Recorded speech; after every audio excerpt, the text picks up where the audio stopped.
વિચારો, સવારે 7 વાગ્યાથી તમે લાઇબ્રેરીમાં છો, આખો દિવસ પસાર થઈ ગયો છે, તમે આખો દિવસ વાંચ્યું છે, તમારી આંખો ઘેરાય છે, શરીર થાકી ગયું છે, પણ મનમાં એક સેટિસ્ફેક્શન છે કે હાશ આજે તમે બહુ વાંચ્યું. બટ વેઇટ, અંદરથી એક એવો અવાજ આવે છે, રિયલી ખરેખર 12 કલાક વાંચ્યું પણ 12 કલાકનું આઉટપુટ મળ્યું?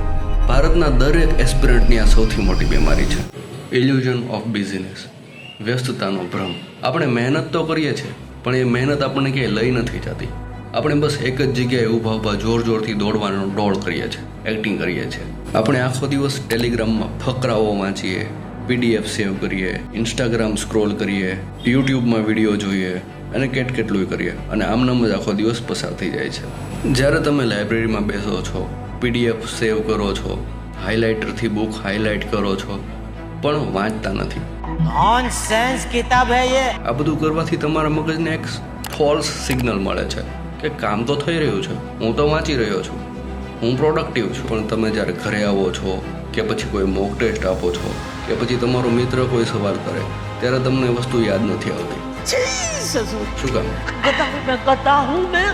તમે આખો દિવસ બિઝી રહેવા છતાં પ્રોડક્ટિવ કેમ નથી? તમે આખો દિવસ વાંચો છો છતાં કાંઈ યાદ કેમ નથી રહેતું? આને કહેવાય છે મેન્ટલ ફ્રિક્શન.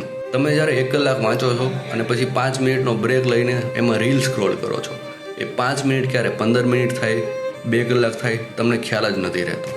ઇન્સ્ટાગ્રામની આ બધી રીલ્સ તમારા મગજમાં 500 અલગ અલગ પ્રકારના વિચારો મૂકે છે. એ બધા વિચારો તમે જ્યારે વાંચવા બેઠો ત્યારે બહાર આવે છે અને તમે જ્યારે બહાર મિત્રો સાથે કે પછી કોઈ ફંક્શનમાં હો ત્યારે તમે જે કંઈ વાંચ્યું નથી એ બધાની ગિલ્ટ થાય છે. પરિણામ એ કે તમે નથી વાંચી શકતા કે નથી તો એન્જોય કરી શકતા, બસ તમે બિઝી રહો છો. મિત્રો, જો તમને અત્યાર સુધીની વાત સાચી લાગી હોય તો એનો એક જ મતલબ છે કે તમે ભીડનો હિસ્સો નથી બનવા માંગતા જે માત્ર દેખાડો કરે છે.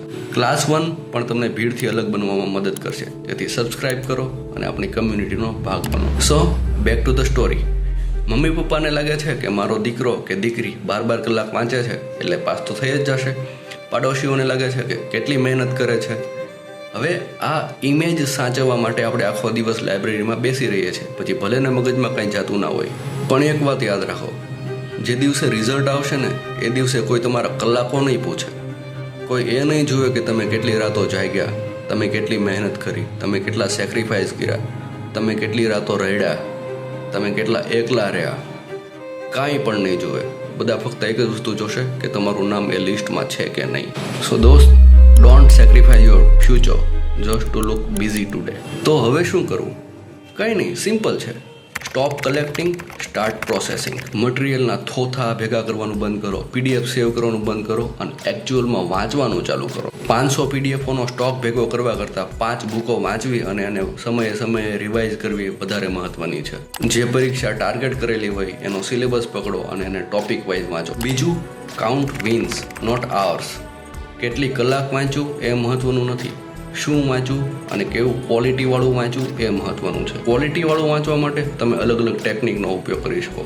બહુ ફેમસ ટેકનિક છે પોમોડોરો ટેકનિક. 25 મિનિટ વાંચો, 5 મિનિટનો બ્રેક લો, અથવા તો 50 મિનિટ વાંચો, 10 મિનિટનો બ્રેક લો. પણ આ બ્રેકમાં ઇન્સ્ટાગ્રામ નથી ખોલવાનું.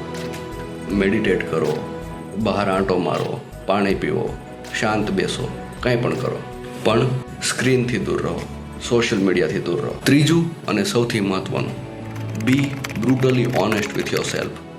તમારી જાત પ્રત્યે સૌથી વધુ વફાદાર બનો. દરરોજ રાત્રે ઘરે આવો ત્યારે અરીસા સામે જુઓ અને એક સવાલ પૂછો, હકીકતમાં આજે હું શું શીખ્યો? મેં કેટલું વાંચ્યું?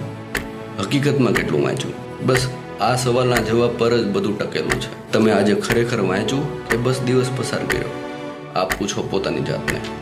મિત્રો, એસ્થેટિક સ્ટુડન્ટ બનવાનું બંધ કરો અને રિઝલ્ટ ઓરિએન્ટેડ સ્ટુડન્ટ બનો. અને હા, સબસ્ક્રાઇબ કરવાનું ભૂલતા નહીં.